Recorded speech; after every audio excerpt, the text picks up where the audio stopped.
kwihaye intego mu itangazamakuru bamaze kurihereza umurongo barihaye wa mudamu wa Kasamutwe ariko Scovia ku mafaranga miliyoni 7 baguhaye ejo bundi amakuru mbanyafite Scovia mbere yuko bamutora ibintu byari biteguwe hari ahantu bakohereje muri office aho kubeta miliyoni 7 uzampeho ntabwo nabanye nawe nabi dore ugiye kujya muri office ntabwo uzongera gukoresha umunwa twagukundiye Scovia urabizi umunwa bawe birarangiye kuri miliyoni 7 baguhaye rero umpeho nk'ibihumbi 500 nanjye njye mvuga ati Scovia twabanye afite umudomo aragiye sigaye muri iki kibuga njyenyine ariko muri miliyoni 7 bamuhaye zo kwitegura iyo office agiye kwicamo agaceceka ankayeho nanjye numvisha uburyohe bw'umuntu wa Scovia uze kuntamo kuri miliyoni 7 yewe amakuru namenye bakubwiye ati bahamagaye umuntu ati Scovia araje muhereza miliyoni 7 turashize abanyamakuru mwaramutoye Scovia nimwabu Scovia yaje kuri mission agiye kubashyira ku murongo kandi happy so hasigaye ikintu kimwe dusigaye muri social media narabivuze ejo muri kanongere bisubiremo zongera guhostinga no kuri Twitter cyangwa kuri X birambuye umunsi bari buhindure Tuyisenge intore bakamuvana muri iyi industry bagashyiramo umuntu ushobora guhangana n'ibi byihebe ushobora guhangana n'aba banywatabi bo mu muziki bakabahereza umurongo nabo hanyuma ibintu by'amatiku byajemo amakivangura bikavamo ngo difatazaga kwano kuri X nze go posting bitari ibyo ngiye kujya nitaramira n'abana b'abakobwa n'abana b'abajene baganira imvugo ziri positive kuri TikTok ariko bari kubikora neza mu itangazamakuru ryari ririmo umwanda ukabije muri aho bayiwawiza bakayihereza ikarita y'itangazamakuru kazi niya mu bintu already Mutesi Scovia ndabizi agiye kuza mwibuke agiye kubahinda mu budehe nta bintu by'amategeko Scovia ntabwo izitangazamakuru yararivukanye agiye kubashyira ku murongo kama soja agiye kubakora bimwe ajya korera ntuza ajya korera umuvugizi wungirije wa guverinoma so aho ngaho mu itangazamakuru byo ibintu bigiye kujya ku murongo Scovia ndamwizeye hanyuma tugaruke muri showbiz namini muri iyi muziki iteye umujinya mukureho Tuyisenge mushyireho umuntu umwe ufatika ushobora kudukorera ibintu bifatika aza clearing uyu mwanda uri muri showbiz aza clearing uyu mwanda wajemo amacakubiri n'amatiku muri iyi muziki ibyo ngibyo nibirangira ngo dufata zagaruka no kuri X ze posting nongere muri biganiro nk'ibyo nakoraga nongere ze twisanzure ntazana ngo ntabaze ngo bafate ntabaza umuntu ufite ikarita y'itangazamakuru meze nimuza kureba abantu bose nagonganye nabo ntabwo njye mbabeshya mwitegereza abantu nagonganye nabo nagonganye na Jean Paul muvuga ko nafungishije ntarigeze mufungisha nanzi kibinda cyamagana so umunyamakuru dufate uyu nguyu ufata ku mutontomuko cyangwa ku mukungumuko fata ku muteremuko c'est la même chose abantu bakora ibyaha bari mu butaka w'itangazamakuru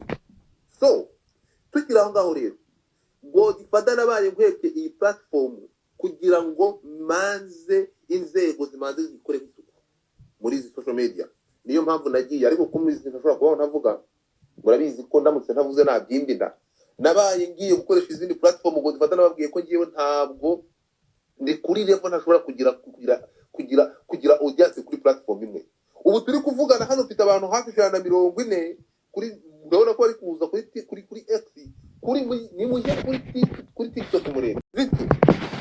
umukobwa bita Bwiza araje agahinda aragatwara kose ngo bye urumva The Ben nawe nyuma y'iki araje nkubise ruswa yijwi burakana ari mufite bose burashira The Ben ambaye ruswa yijwi agize gutya mpa ruswa yijwi so my people nukuvuga ngo ibintu ndabona mumaze kuba impayino kuma twese ko muri baye benshi ntabwo mfite gahunda yo hosting abantu benshi hano kuri Twitter ndabasabye nsigenza nkebaguza nirukanka so my people abantu mwumvishe indirimbo yitwa My Friend mugende muyumve bana iri hanze irasohotse ibindi byose turaza kubivugana mu kanya kari buze kuza reka nsabe buri wese ko mu kanya iyi ndirimbo yazanywe n'uyu mwana w'umukobwa nyuma ya Ogera Bwiza na The Ben bagarutse mu cyo nakwita akasamutwe so mukanya ku masaha ya 3 i Kigali ni ku masaha ntaza ahantu uherereye wowe yahuze naho ukomoka mu masaha ya saa tatu Kigali turaba turi kumwe na Bwiza atubwire ngo bimeze biti. Turaba turi kumwe nawe abantu baraha ngiye guhostinga Bwiza kuri TikTok. Abantu batazi gukoresha urubuga rwa TikTok ni of course musanzwe kugira ngo dufata ndababwiye inshuro nyinshi Bwiza mukanda tubone kuri TikTok ntimuze kubura ku masaha ya saa tatu araza adukubita ikintu bita uyu muziki amaze gusobanurira indirimbo nayumvishe ndavuga ngo ireshanje image. So bantu baje bahanga kuri Twitter reka mbasabe ngire ngo mukanya ntimuze kubura ariko ku bantu badafite muzo kugerageza badakoresha Twitter muze kumbira nta kibazo ndakonektaho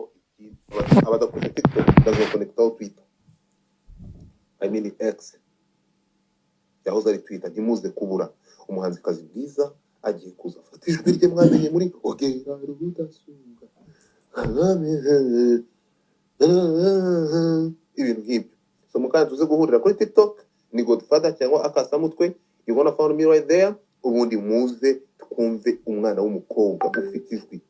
bagira ngo avukana na Satani, bagira ngo avugana na Satani waririmbaga mu ijuru apana Satani wamanutse ku isi. Tugira Satani wamanutse ku isi atari seriye ariko Lucifer cyangwa Rusofero neza bagira ngo umwana wa Rusofero akiri mu ijuru atarahinduka ikihebe ngo abihinduke umugambanyi. Mukanya tuze guhura ku masaha ya saa tatu kuri TikTok. Don't miss. Ndababwiye ngo ntimuze kubura. Abantu kuri TikTok ndabona baze kugera 100 nimuze tugende tube twitegura uyu mwana mukanya hazi hakongoke twumve impano. The Beni akomeje kumbana Akasamutwe nari imfazi igihe kirekire numva ndakaye nyakugeza kumwe araje asohoye indirimbo noneho nongeye kugarura umutima wanjye kandi ntabwo nari mbishaka muri iyi minsi. Mukanya duhurire kuri TikTok. Mwakoze cyane. This is Godfather ndaza kubaha link ya TikTok tuhahurire ariko abamaze kuyigira cyangwa bayifite ni mushe kuri TikTok already nani live iriho. Abantu abari hano kuri Twitter mukoresha TikTok live irahari kuri TikTok.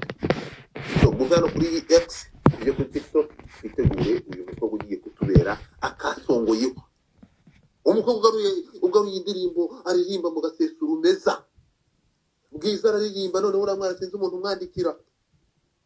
araririmba abantu bagakunja amano. Twagiye kuri TikTok abatayifite sinzi cyo murimo gukora hano mu downloading hano kuri X nk'ibisanzwe muziko nabaye mfasheho break bitewe n'inkundura yaje muri social media bigahaguruka bakabizengurukana bakatu nabaye ngiye kuri TikTok gatoya tujye kuri TikTok tuzagaruka hano bamaze gukirarenga hasigaye ikintu kimwe